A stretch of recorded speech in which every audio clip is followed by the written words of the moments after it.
आप देख रहे हैं एनएमएफ न्यूज में आपके साथ शबनम। बिहार से इस वक्त बड़ी खबर सामने आ रही है। एक तरफ एनडीए में सीट बंटवारा हो चुका है, लेकिन बवाल भड़क गया है। दूसरी तरफ महागठबंधन है, सीट बंटवारा ही नहीं हो पा रहा। कांग्रेस और आरजेडी के नेता तरह तरह की बयानबाजी देकर सोशल मीडिया पर पोस्ट जारी कर सियासी सरगर्मी बढ़ा रहे हैं, जिससे कहा जा रहा है कि आने वाले वक्त में हो सकता है अगर सीट बंटवारा नहीं हो पाया तो राहुल तेजस्वी के रास्ते अलग अलग हो जाएंगे। इसी बीच बड़ी खबर ये आई है कि उपेंद्र कुशवाहा एनडीए में सीट बंटवारे को लेकर नाखुश नजर आ रहे हैं और जिस तरीके से वो बयानबाजी कर रहे हैं उससे तो लग रहा है कि कोई बड़ा भूचाल एनडीए में भी आ सकता है। हालांकि वो दिल्ली में अमित शाह से मुलाकात करने पहुंच चुके हैं। खबर ये आ रही है कि अमित शाह के घर पर वो मुलाकात करने पहुंचते हैं, लेकिन 5 मिनट की देरी से पहुंचते हैं। अमित शाह किसी और काम से घर से निकल जाते हैं, इसलिए ये मुलाकात अभी नहीं हो पाई है। अब टाइम और शेड्यूल फिर से तय किया जाएगा और ये जल्द ही मुलाकात हो सकती है। उपेंद्र कुशवाहा की नाराजगी दूर हो सकती है, लेकिन दिल्ली पहुंचने से पहले उपेंद्र कुशवाहा का एक बयान सामने आया जिसमें वो कहते नजर आ रहे हैं कि नहीं, कोई नाराजगी नहीं है, बातचीत वहां करने जा रहे हैं और बातचीत के बाद क्या हल निकलेगा वो बताएंगे। लेकिन उससे पहले उन्होंने एक बयान दिया था जिसमें वो साफ साफ नाराज नजर आ रहे थे। This time nothing is well in NDA. इसी पर और जानकारी के लिए मेरे सहयोगी अभिषेक मेरे साथ हैं। अभिषेक, जिस तरीके से एनडीए में अब उठापटक की खबरें सामने आ रही है, क्योंकि अभी तक तो महागठबंधन की हलचल देखी जा रही थी, लेकिन अब एनडीए में क्या सब कुछ ठीक नहीं चल रहा है? देखिए, जिस बयान का आपने जिक्र किया उपेंद्र कुशवाहा के, वो बयान था, ट्वीट उन्होंने किया था सोशल मीडिया पर कि all is not well in NDA. उसके अगले दिन यानी मंगलवार को, ये सोमवार की बात है, मंगलवार यानी कल 14 तारीख को उन्होंने लिखा था कि ऑल इज वेल, मतलब सब कुछ एनडीए में ठीक है। देखिए, पहली बात तो ये है, यहाँ से शुरू करिए इस बात को आप, कि जेडीयू और बीजेपी कभी नहीं चाहती थी कि दोनों को बराबर सीटें मिले। अब तक के जेडीयू ने जितने भी बीजेपी के साथ चुनाव लड़े हैं मिलकर, वो लोकसभा का चुनाव रहा हो या फिर विधानसभा का चुनाव रहा हो, जेडीयू हमेशा बड़े भाई की भूमिका में रही है। उसे सीटें भले ही कम आई हो, लेकिन वो लड़ी ज्यादा सीटों पर है। इस बार भी यही हुआ था कि सांकेतिक तौर पर ही सही, अगर 101 पर बीजेपी चुनाव लड़ रही है तो 102 सीटें जेडीयू को दे दी जाए, जिससे कि ये रहे कि हाँ, बिहार में एनडीए में जो बड़ी पार्टी है वो जेडीयू है। ऐसा नहीं हुआ और इसी बात को लेकर फिलहाल नीतीश कुमार नाराज हैं और ये बिल्कुल सही बात है। इसमें कोई मतलब अफवाह वाली बात नहीं है कि नीतीश कुमार नाराज नहीं है। और जिस तरीके से नीतीश कुमार नाराज हैं और नीतीश कुमार मतलब इसमें 29 सीटें जो चिराग पासवान को दी गई हैं, उसमें भी ये जो छोटे दल हैं, बाकी जीतन राम मांझी का पार्टी है या फिर उपेंद्र कुशवाहा की जो पार्टी है, वो लोग भी इस बात को पचा नहीं पा रहे हैं कि आखिर चिराग पासवान, जिसके पास एक भी विधायक नहीं है, उसे 29 सीटें कैसे दे दी गई। 29 सीटों में से भी कुछ 2 सीटें बीजेपी की ऐसी हैं जो बीजेपी की सीटें दी गई, कुछ 4 सीटें ऐसी हैं जो जेडीयू चाहती है कि वो जेडीयू को मिले, वो भी चिराग पासवान को दे दी गई।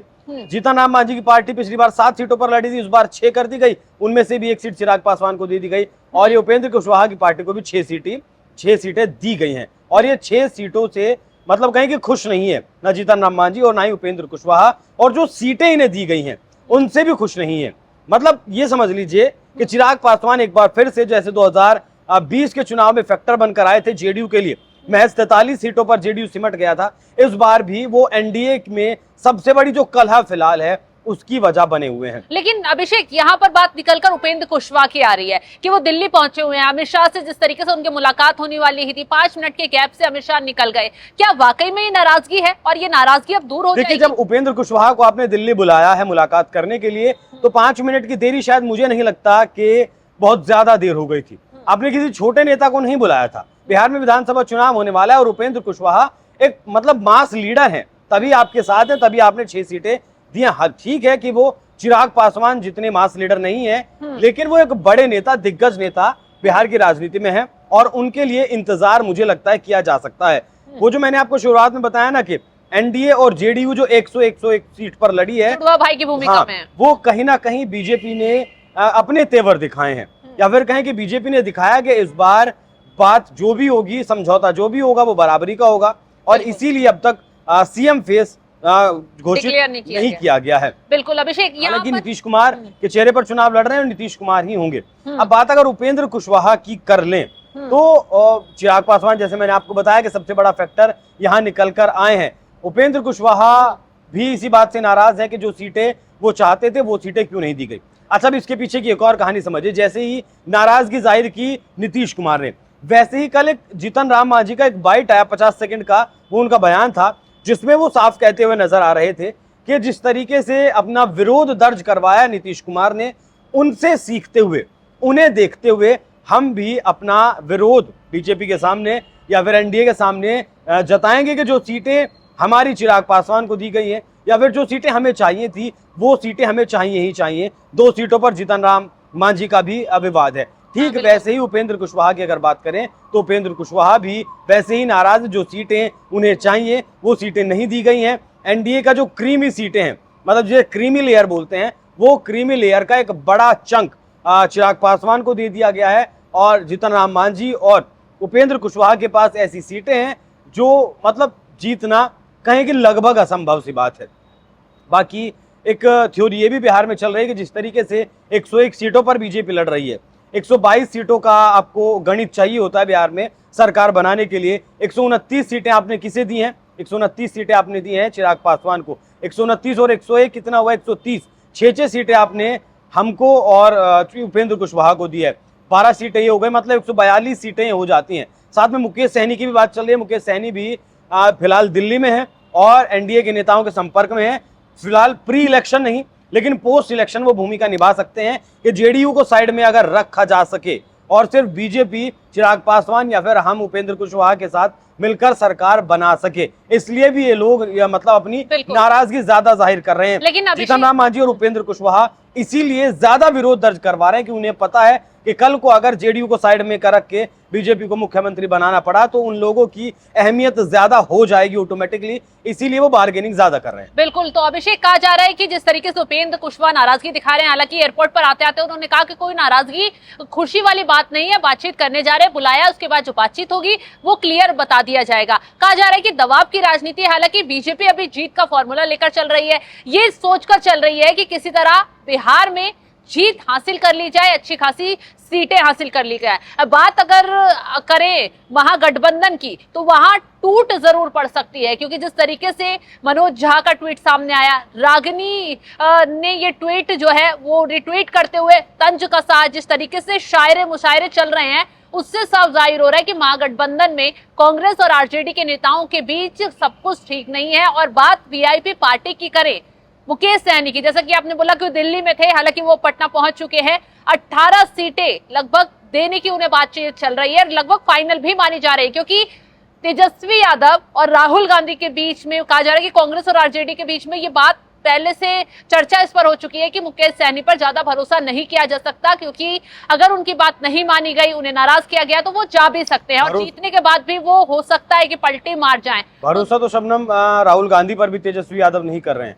दिल्ली अभी आए थे, जब आरोप तय किए गए तो राहुल गांधी ने मुलाकात नहीं की लालू यादव से और तेजस्वी यादव से। देखिए, राहुल गांधी ने मुलाकात नहीं की। मुलाकात पता है आपको किसने की? हाँ। केसी वेणुगोपाल ने। मतलब लालू प्रसाद यादव इतने छोटे लीडर नहीं है कि राहुल गांधी मुलाकात ना करें।